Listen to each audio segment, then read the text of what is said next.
ISL രണ്ടാം സീസണിൽ ആദ്യ പോരാട്ടത്തിനായി കേരള ബ്ലാസ്റ്റേഴ്സ് കൊച്ചി അന്താരാഷ്ട്ര സ്റ്റേഡിയത്തിൽ ഇറങ്ങും. നോർത്ത് ഈസ്റ്റ് യുണൈറ്റഡ് ആണ് ബ്ലാസ്റ്റേഴ്സിന്റെ എതിരാളി. മത്സരത്തിനുള്ള എല്ലാ ഒരുക്കങ്ങളും പൂർത്തിയായി. വിവരങ്ങളുമായി കൊച്ചിയിൽ നിന്നും ഞങ്ങളുടെ പ്രതിനിധി അനന്ത് കെ ജയചന്ദ്രനുമൊപ്പം ബിജേഷ് നടുവിലും തത്സമയം ചേരുന്നുണ്ട്. മത്സരത്തിന്റെ സമഗ്രമായ വിവരങ്ങൾ നൽകാൻ ആദ്യം ആനന്ദിലേക്ക്. അനന്ത്, എങ്ങനെയാണ് ഒരുക്കങ്ങൾ ഒക്കെ പൂർത്തിയായോ? പ്രത്യേകിച്ച് ഒരു വലിയ ആരാധക വൃന്ദം എത്തിച്ചേർന്നിട്ടുണ്ടോ?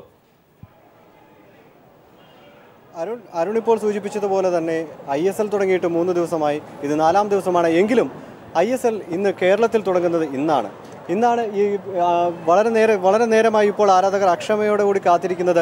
ഏകദേശം പ്ലേയേഴ്സ് ഇവിടെ എത്താറായിട്ടുണ്ട്.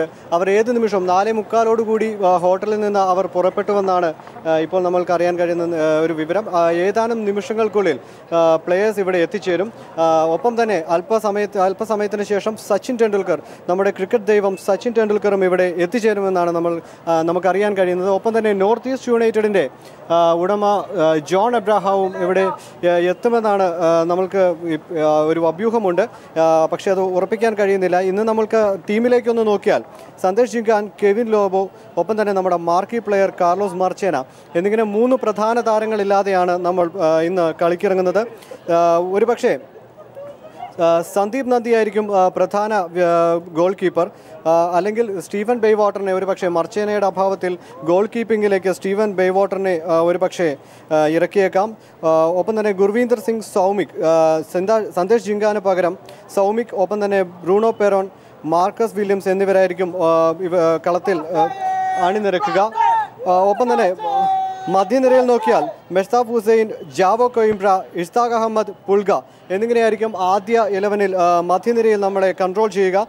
ക്രിസ് ഡഗ്നലും മുഹമ്മദ് റാഫിയും ആകും ഒരുപക്ഷെ മുന്നേറ്റത്തിൽ. മുഹമ്മദ് റാഫിക്ക് അവസരം കിട്ടിയില്ലെങ്കിൽ മനദീപ് സിംഗ് ആയിരിക്കും. മുഹമ്മദ് റാഫി എന്ന താരത്തിന് ഇവിടെ അവസരം കിട്ടണം. CK വിനീത് മധ്യനിരയിലേക്ക് എത്തണമെന്ന് എല്ലാവരും ആഗ്രഹിക്കുന്ന ഒരു കാര്യമാണ്. അതുകൊണ്ട് തന്നെ ഈ 2 പ്രധാന മലയാളികളും ഇവിടെ എത്തുമോ എന്നുള്ളത് ഇവിടെ എല്ലാവരും കാത്തിരിക്കുകയാണ്. ഒപ്പം തന്നെ അവിടുത്തെ ആവേശത്തെക്കുറിച്ച് പറഞ്ഞാൽ, ഇപ്പോൾ ഞാൻ തന്നെ ഇട്ടിരിക്കുന്ന ഈ ബനിയൻ, ഇത് പ്രേക്ഷകർ, ഇത് കേരള ബ്ലാസ്റ്റേഴ്സിൻ്റെ ആരാധകർ ഇത് നമുക്ക് നൽകിയതാണ്. സച്ചിൻ്റെ ചിത്രമുള്ള ഈ ജേഴ്സി നമുക്ക് കേരള ബ്ലാസ്റ്റേഴ്സിൻ്റെ ആരാധകർ, സച്ചിൻ്റെ പ്രിയ ആരാധകർ നമുക്ക് സമ്മാനിച്ചതാണ്. അത്രത്തോളം ആവേശമുണ്ട് ഇവിടെ. ഇനിയിപ്പോൾ നമ്മൾക്ക് നോർത്ത് ഈസ്റ്റ് യുണൈറ്റഡിൻ്റെ വിവരങ്ങൾ നമ്മൾക്ക് അറിയാനുണ്ട്. ഇവിടെ ബിജേഷിലേക്ക് പോകുന്നു. ബിജേഷ്, നോർത്ത് ഈസ്റ്റ് യുണൈറ്റഡ് എത്രത്തോളം ശക്തമാണ്, അവരുടെ ലൈനപ്പിനെ കുറിച്ചെല്ലാം? അനന്താണ് സൂചിപ്പിച്ചതുപോലെ തന്നെ കേരള ബ്ലാസ്റ്റേഴ്സ് എന്നൊരു ടീമിനെ സംബന്ധിച്ചിടത്തോളം അതോടൊപ്പം തന്നെ നോർത്ത് ഈസ്റ്റ് യുണൈറ്റഡും വളരെ ശക്തമായ ഒരു ടീം തന്നെയാണ്. TP രഹനേഷ് ആയിരിക്കും നോർത്ത് ഈസ്റ്റ് യുണൈറ്റഡിൻ്റെ ഗോൾ കീപ്പറായിട്ട് കേരളത്തിൽ, അദ്ദേഹത്തിൻ്റെ നാട്ടിൽ തന്നെ നോർത്ത് ഈസ്റ്റ് യുണൈറ്റഡിൻ്റെ വല കാക്കാൻ ഇറങ്ങുക എന്നറിയാം. അതോടൊപ്പം തന്നെ മിഗ്വൽ ഗാർഷ്യ, പോർച്ചുഗലിൻ്റെ താരമാണ്. സിബിക് ഹെഗ്വെറ്റ്, അദ്ദേഹം കഴിഞ്ഞ തവണ ബ്ലാസ്റ്റേഴ്സിന് വേണ്ടി കളിച്ച ഒരു താരമാണ്. അദ്ദേഹം ഇത്തവണ പ്രതിരോധ നിരയിൽ നോർത്ത് ഈസ്റ്റ് യുണൈറ്റഡിന് ഉണ്ടാകും. അതോടൊപ്പം തന്നെ എബോട്ട് ലോങ്ങും റോബിൻ ഗുരുന്തും ആയിരിക്കും പ്രതിരോധ നിരയിൽ ഉണ്ടാകുക. മധ്യനിരയിൽ സിലാസ് ഉണ്ടാകും. പോർച്ചുഗലിന് വേണ്ടി നിരവധി മത്സരങ്ങളിൽ കളിച്ചിട്ടുള്ള സിലാസ് ആയിരിക്കും മധ്യനിരയിൽ ഉണ്ടാകുക. ബ്രൂണോ ഹൊറാസെ ഉണ്ടാകും. സ്പാനിഷ് ലീഗിൽ കളിച്ചിട്ടുള്ള ബ്രൂണോ ഹൊറാസെ ഉണ്ടാകും. അതോടൊപ്പം ഇന്ത്യൻ ടീമിലുള്ള സഞ്ജു പ്രധാനും ബോയ്തിങ് ഹെയ്ത്തിങ്ങും ഉണ്ടാകും. മുൻനിരയിൽ ഡിയോമോർസി കമാറ, സെനഗലിന് വേണ്ടി കളിച്ചിട്ടുള്ള അദ്ദേഹവും ഉണ്ടാകും. അതോടൊപ്പം തന്നെ അർജന്റീനയ്ക്ക് വേണ്ടി കളിച്ചിട്ട് സിംഗപ്പൂർ ലീഗിൽ 38 കളികളിൽ നിന്ന് 29 ഗോളുകൾ നേടിയിട്ടുള്ള നിക്കോളാസ് ഹെലസോ, അല്ലെങ്കിൽ ഫ്രാൻസിസ് ഡാൻസിയോ, ഘാനയുടെ ഫ്രാൻസിസ് ഡാൻസിയോ ആയിരിക്കും നോർത്ത് ഈസ്റ്റ് യുണൈറ്റഡിന് വേണ്ടി കളത്തിലിറങ്ങുക എന്ന് പറയുന്നു. എന്തായാലും ഒരു ശക്തമായ ടീമിനെ തന്നെയായിരിക്കും അവർ ഇത്തവണ കളത്തിൽ ഇറക്കുക. പ്രതിരോധ നിരയിൽ അത്ര ശക്തമല്ല എങ്കിൽ കൂടെ മധ്യനിരയിൽ വളരെ ശക്തമായി തന്നെ ബ്ലാസ്റ്റേഴ്സിൻ്റെ അത്ര തന്നെ മത്സരിച്ച് നിൽക്കാൻ സാധിക്കുന്ന ഒരു ടീമിനെ തന്നെയാണ് നോർത്ത് ഈസ്റ്റ് യുണൈറ്റഡും കളത്തിലിറക്കുന്നത്. എന്തായാലും ഒരു നല്ല മത്സരം കൊച്ചിയിലെ കാണികൾക്ക് വേണ്ടി ഉണ്ടാകും എന്ന് തന്നെ നമുക്ക് ഇവിടെ നിന്ന് കൃത്യമായിട്ട് പറയാൻ സാധിക്കും. കഴിഞ്ഞ ദിവസങ്ങളിൽ മഴ മൂലം ഇവിടെ പരിശീലനം വരെ മുടങ്ങിയിരുന്നുവെങ്കിൽ മഴമേഘങ്ങളെല്ലാം മാറി നിന്നുകൊണ്ട് ഇപ്പോൾ കൊച്ചിയുടെ അന്തരീക്ഷം പൊതുവെ ശാന്തമായിരിക്കുന്നു. മഴമേഘങ്ങളില്ല, കാർമേഘങ്ങളില്ല, ഇടിയൊന്നും തന്നെയില്ല. പക്ഷേ ഒരു മഞ്ഞക്കടൽ തീർക്കാൻ, അതിനുമപ്പുറത്തേക്ക് ആവേശത്തിൻ്റെ മറ്റൊരു തലം സൃഷ്ടിക്കുന്നതിന് വേണ്ടി ഇവിടെ എത്തിയിരിക്കുന്ന മഞ്ഞക്കൂട്ടങ്ങളെയാണ് നമുക്കിവിടെ കാണാൻ സാധിക്കുന്നത്. ബ്ലാസ്റ്റേഴ്സ് എന്ന ഒരേ ഒരു വികാരത്തിനപ്പുറത്തേക്ക് ഒരുപാട് ബ്ലാസ്റ്റേഴ്സ് സച്ചിൻ എന്നതിനപ്പുറത്തേക്ക് മറ്റൊന്നുമില്ല എന്നൊരു ആരാധകരാണ് എന്തായാലും ഇവിടെ കാണുന്നത്. അനന്ത് നേരത്തെ സൂചിപ്പിച്ചതുപോലെ തന്നെ മഴമേഘങ്ങളെല്ലാം മാറി അതോടൊപ്പം തന്നെ ഒരു നല്ല ഒരു കളി, ഒരു ഫുട്ബോൾ അംഗം ഇവിടെ തുറന്നു വെക്കാൻ വേണ്ടി സാധിക്കും. അല്പസമയത്തിനകം സച്ചിൻ എത്തും, അതോടൊപ്പം തന്നെ കളിക്കാരും ഇവിടെ എത്തും. അനന്ത് എന്തായാലും നേരത്തെ പറഞ്ഞതുപോലെ തന്നെ ഒരു നല്ലൊരു ഗെയിം രണ്ടാം സീസണിൽ കൊച്ചിയിൽ ബ്ലാസ്റ്റേഴ്സിന് അരങ്ങേറുന്നത് തന്നെ ഒരു നല്ല ഗെയിം ആയിട്ട് തന്നെ ആയിരിക്കും എന്ന് നമുക്ക് ഇവിടെ തോന്നുന്നു അല്ലേ അരുൺ? അത് തന്നെയാണ് അരുൺ. നമ്മൾക്കറിയാം നോർത്ത് ഈസ്റ്റ് യുണൈറ്റഡുമായി കഴിഞ്ഞ വട്ടം നമ്മളിവിടെ മത്സരം പരാജയപ്പെട്ടതാണ്, ഒരു ഗോളിന് ഇവിടെ പരാജയപ്പെട്ടതാണ്. രണ്ടാം മത്സരം എന്ന് പറയുന്നത് 10 പേരുമായി നോർത്ത് ഈസ്റ്റ് ചുരുങ്ങിയിട്ട് പോലും നമ്മൾക്ക് ആ കളി വിജയിക്കാൻ കഴിഞ്ഞില്ല എന്നുള്ളതും ഒരു നിരാശയാണ്. അതുകൊണ്ട് തന്നെ ISL ചരിത്രത്തിലെ നോർത്ത് ഈസ്റ്റ് യുണൈറ്റഡിനെതിരെയുള്ള ആദ്യ വിജയമായിരിക്കും നമ്മളിവിടെ ലക്ഷ്യമിടുക. അരുൺ, അനന്ത് ഒരു കാര്യം കൂടി, കാരണം ഈ കഴിഞ്ഞ സെമിയിലാണ് അതിൻ്റെ മാക്സിമം ആരാധകരെ കൊണ്ട് സ്റ്റേഡിയം നിറഞ്ഞത്. കൃത്യമായി പറഞ്ഞാൽ 3,00,000 65,000 കൃത്യമായ കണക്ക് എങ്കിൽ പോലും ആ പരമാവധിയിലേക്ക് എത്തിയിരുന്നു. നിലവിൽ ഇതുവരെ ആ പരിധി മറികടക്കുന്നുണ്ട് ആരാധകരുടെ വരവിൽ എന്ന് കൃത്യമായി ദൃശ്യങ്ങളിൽ നിന്ന് വ്യക്തമാണ്. അരുൺ, അതിൽ നമ്മൾക്ക് ആരാധകർ എത്രത്തോളം എത്തിയിട്ടുണ്ട് എന്നുള്ളത് നമ്മൾക്ക് ഇതുവരെ വ്യക്തമല്ല. കാരണം ഇക്കുറി KFA അല്ല ഈ ടിക്കറ്റ് വിതരണങ്ങളുടെ ഒരു മുൻകൈ എടുത്തിരിക്കുന്നത്. പകരം ISL അധികൃതർ നേരിട്ട് തന്നെയാണ് ഇവിടെ ഇത്തവണ ടിക്കറ്റ് വിൽപ്പനയെല്ലാം നടത്തിയിരിക്കുന്നത്. പക്ഷേ ഏകദേശം ഇപ്പോൾ നമ്മൾക്ക് അറിയാൻ കഴിയുന്നത് ഏകദേശം 55,000 ടിക്കറ്റുകൾ ഡയറക്റ്റായി വിറ്റ് കഴിഞ്ഞിരിക്കുന്നു എന്നുള്ള വിവരങ്ങളാണ് നമ്മൾക്ക് ലഭിച്ചിരിക്കുന്നത്. അതുകൊണ്ട് തന്നെ നമ്മൾക്ക് ഇവിടുത്തെ ആരാധകരെ നമ്മൾക്ക് ഇപ്പോൾ കണക്ക് കൂട്ടാൻ കഴിയില്ലെങ്കിലും ഏകദേശം വലിയ ആവേശം ഇവിടെ കാണിക്കുന്നുണ്ട്. ഇവിടെ വലിയ ആരാധകർ വൃന്ദം ഇവിടെ ചെറു കൂട്ടങ്ങളായി വന്ന് അവർ ഒറ്റ കൂട്ടമായി മാറുകയാണ്. അവർ സച്ചിന് വേണ്ടി ആർപ്പ് വിളിക്കുന്നത് നമ്മൾക്ക് കേൾക്കാം. ഇവരെല്ലാം ഒറ്റ മഞ്ഞക്കടലായി ഇപ്പോൾ സ്റ്റേഡിയത്തിലേക്ക് എത്തും. സ്റ്റേഡിയം ഇരമ്പി ആർക്കുമെന്നുള്ളത് ഉറപ്പ് കാര്യമാണ്. നമ്മൾക്ക് അതിലൊരു സംശയവും വേണ്ട. കാരണം കഴിഞ്ഞ വട്ടം നമ്മൾക്കറിയാം ഇവിടെ താങ്ക് യു കഴിഞ്ഞ വട്ടം നമ്മൾക്കറിയാം ഇവിടെ ഏറ്റവും കൂടുതൽ കാണികൾ നമ്മൾക്ക് എത്തിയതാണ്. ഇവിടെ ചരിത്രം സൃഷ്ടിച്ചതാണ്. ഇംഗ്ലീഷ് പ്രീമിയർ ലീഗിലെ ആരാധകരെ പോലും വെല്ലുന്ന മഞ്ഞക്കടൽ ഇവിടെ കണ്ടതാണ്. അതിലൊരു വ്യത്യാസവും വരാൻ പോകുന്നില്ല. അരുൺ, തീർച്ചയായും മറ്റ് സമഗ്രമായ വിവരങ്ങൾക്ക് കൂടി, ഏറ്റവും പുതിയ വിവരങ്ങൾ കൂടി ബന്ധപ്പെടാം. മത്സരത്തെക്കുറിച്ച് വിലയിരുത്താൻ എങ്ങനെയാണ് ISL സെക്കൻഡ് എഡിഷനിൽ കേരള ടീം ഒപ്പം നോർത്ത് ഈസ്റ്റ് യുണൈറ്റഡ് ശക്തി ദൗർബല്യങ്ങൾ എങ്ങനെയാണ്, സാധ്യതകൾ എങ്ങനെയാണ് എന്നൊക്കെ വിലയിരുത്താൻ ന്യൂസ് റൂമിൽ നമുക്കൊപ്പം ഈ സുദേശ്, ദേശാഭിമാനി സ്പോർട്സ് കറസ്പോണ്ടന്റ്, ഒപ്പം ഷർമി ഉലകന്നാൻ, ബിനീഷ് അടക്കമുള്ളവർ ചേരുന്നുണ്ട്. എന്തായാലും മത്സരത്തിൻ്റെ ശക്തി ദൗർബല്യങ്ങൾ, ആർക്കാണ് മുൻതൂക്കം എന്ന കാര്യങ്ങളൊക്കെ പരിഗണിക്കേണ്ടിയിരിക്കുന്നു. ഈ മത്സരത്തിന് മുന്നുള്ള വിലയിരുത്തലുകളൊക്കെ ഒരു സാധ്യതയാണ് എങ്കിൽ പോലും അന്തിമമായി മത്സരം നടക്കേണ്ട കളത്തിലാണ് എന്നതും ഏത് നിമിഷവും അപ്രവചനീയതയാണ് ഫുട്ബോളിൻ്റെ കൂടി മുഖമുദ്ര എന്നതുകൊണ്ടും മത്സരഫലത്തെ അത് അപ്രസക്തമാക്കും എങ്കിൽ പോലും എന്തായാലും കഴിഞ്ഞ വർഷത്തെ ഇതിൽ നിന്ന് ഇപ്പോൾ സ്റ്റേഡിയത്തിലേക്ക് താരങ്ങളുടെ വരവാണ് അതിൻ്റെ തത്സമയ ദൃശ്യങ്ങൾ.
കഴിഞ്ഞു മോനെ കഴിഞ്ഞു.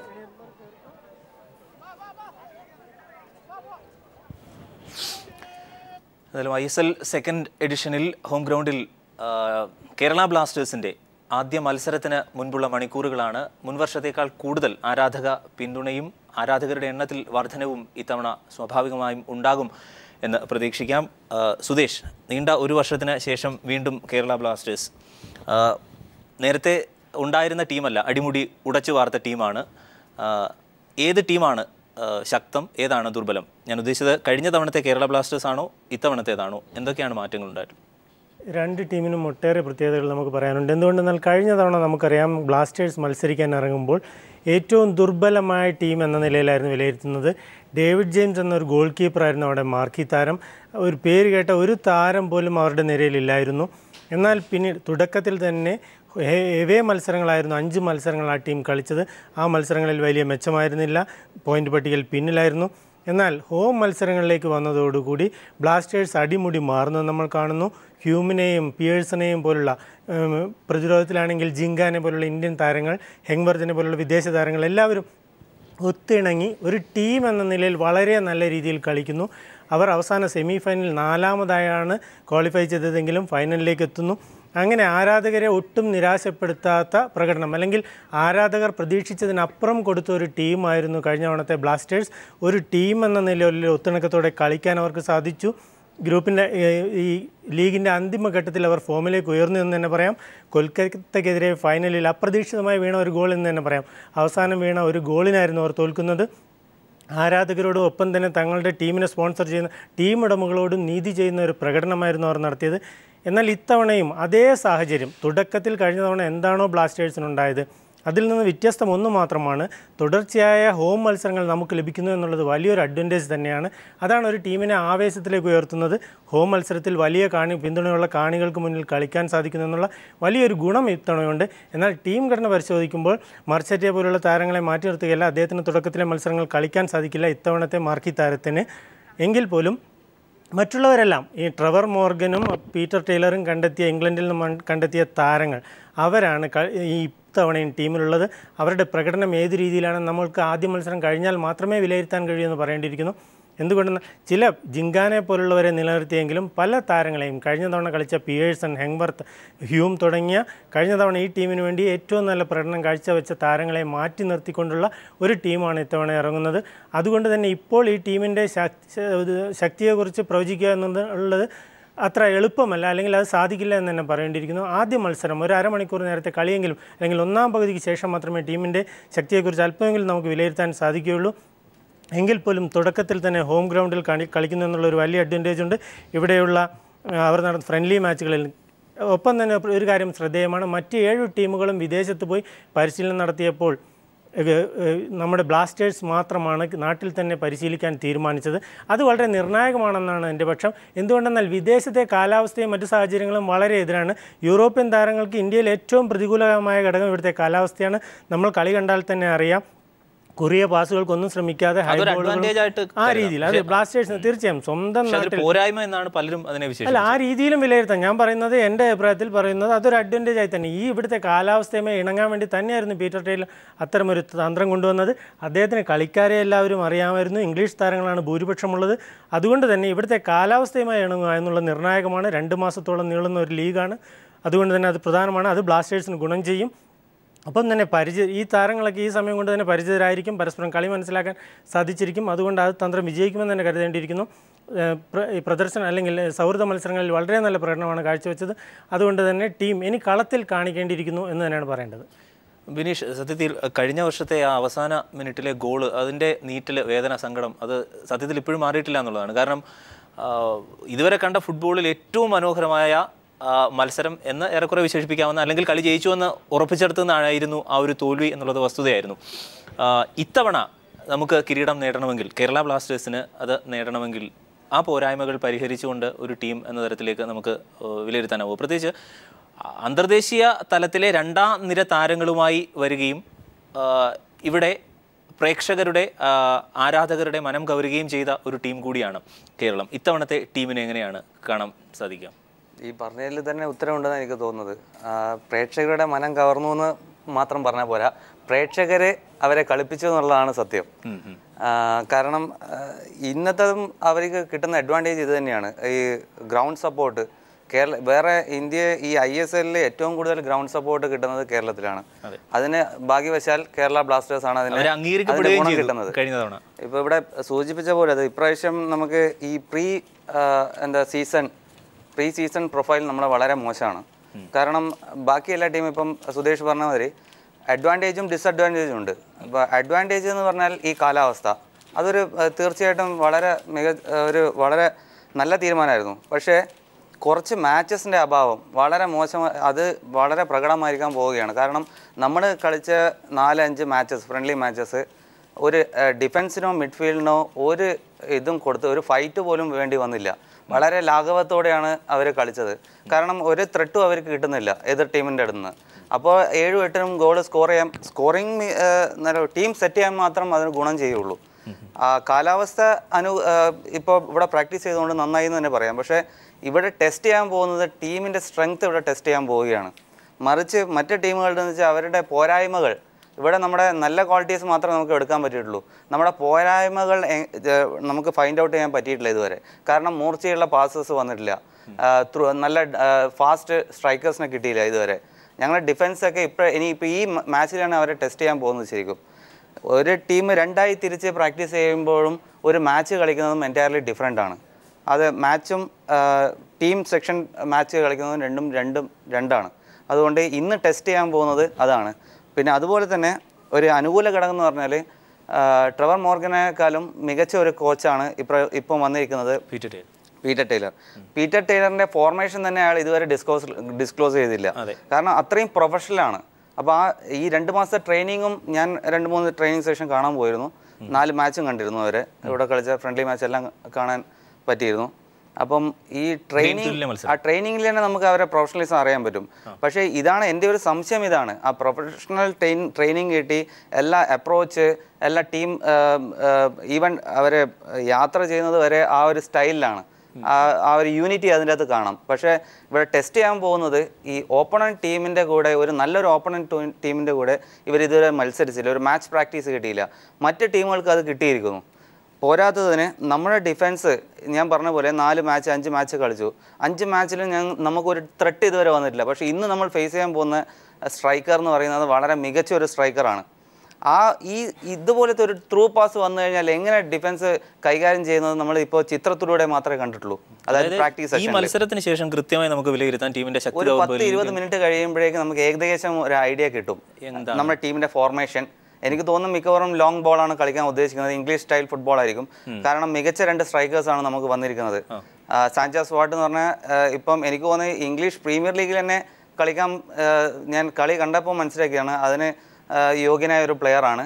ആ പ്ലെയർ പ്രത്യേകിച്ചിട്ട് ഈ ISL ഒരു നല്ലൊരു ചലനം ഉണ്ടാകും അദ്ദേഹത്തിന് തുടർച്ചയായി ബോളുകൾ കിട്ടിയാൽ മാത്രം. എന്തായാലും ഒരു ടോട്ടൽ ഫുട്ബോൾ പോലും പ്രതീക്ഷിക്കാം പീറ്റർ ടൈലറുടെ ഭാഗത്തു നിന്ന്. അതുപോലെ തന്നെ ഈ സാഞ്ചസിന്റെ കൂടെ കളിക്കുന്ന, സാഞ്ചസ് വാട്ടിന്റെ കൂടെ കളിക്കുന്ന ഡഗ്നൽ വളരെ നല്ല ഫിനിഷറാണ്. അത്ര അനായാസമായിട്ടാണ് ബോൾ ഫിനിഷ് ചെയ്യുന്നത്. കഴിഞ്ഞ വർഷത്തെ പോരായ്മ നമ്മുടേത് അതായിരുന്നു. എല്ലാം കൊണ്ടും നമുക്ക് കിട്ടിയേക്കുന്ന നല്ലൊരു ഭാഗ്യമാണ്. ഫസ്റ്റ് ഹോം മാച്ച്, കഴിഞ്ഞ വർഷത്തെ ലാസ്റ്റ് ടീം, അതുപോലെ തന്നെ കാലാവസ്ഥ, ഇത് പറഞ്ഞ മാതിരി ആകെ ഒരു ഭയപ്പെടേണ്ടത് നമ്മുടെ ടീം നല്ലൊരു ടീമായിട്ട് ഇതുവരെ കളിച്ചില്ല എന്നുള്ളതാണ്. എന്തായാലും നോർത്ത് ഈസ്റ്റ് യുണൈറ്റഡ് ടീം സ്റ്റേഡിയത്തിലേക്ക് എത്തുന്നതിൻ്റെ തത്സമയ ദൃശ്യങ്ങൾ കൂടി.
നോർത്ത് ഈസ്റ്റ് യുണൈറ്റഡ് താരങ്ങളുടെ വരവ് എന്തായാലും സ്റ്റേഡിയത്തിലേക്ക് അവർക്കും ആരാധകർ കുറവല്ല എന്ന് കരുതണം. കാരണം അവരുടെ ഗോളിയും മലയാളിയുമായ രഹ്നേഷിൻ്റെ സാന്നിധ്യമാണ് മലയാളികളുടെ സാന്നിധ്യം അവിടെ ഉറപ്പിക്കുന്നത് എങ്കിൽ പോലും ഒരു മികച്ച മത്സരം തന്നെ ഇത്തവണ പ്രതീക്ഷിക്കാം. കഴിഞ്ഞ വർഷം ഒരു സമനിലയും ഒപ്പം ഒരു ഗോളിൻ്റെ പരാജയവുമാണ് കേരളത്തെ കാത്തിരുന്നത്. ഇത്തവണ അതുണ്ടാകില്ല എന്ന് സ്വാഭാവികമായും നമുക്ക് കരുതേണ്ടിയിരിക്കുന്നു. കാരണം അടിമുടി ഉടച്ചു വാർത്ത ഒരു ടീം, ആ ടീമിൽ നിന്ന് ആരാധകർ എന്താണ് പ്രതീക്ഷിക്കുന്നത് എന്നുള്ളത്, ജയത്തിൽ കുറഞ്ഞൊന്നും പ്രതീക്ഷിക്കുന്നില്ല എന്നുള്ളത് വസ്തുതയാണ്. അറിയാൻ മണിക്കൂറുകൾ മാത്രമാണ് ഉള്ളത്. ടീം ഘടന എങ്ങനെയാണ്, ഏത് തരത്തിലാണ് പുതിയ പരിശീലകൻ ടീമിനെ വിന്യസിക്കുന്നത്, അദ്ദേഹത്തിൻ്റെ കേളി ശൈലി എങ്ങനെയാണ് എന്നൊക്കെ അറിയാൻ ഇനി മണിക്കൂറുകൾ മാത്രമാണ് ഉള്ളത്.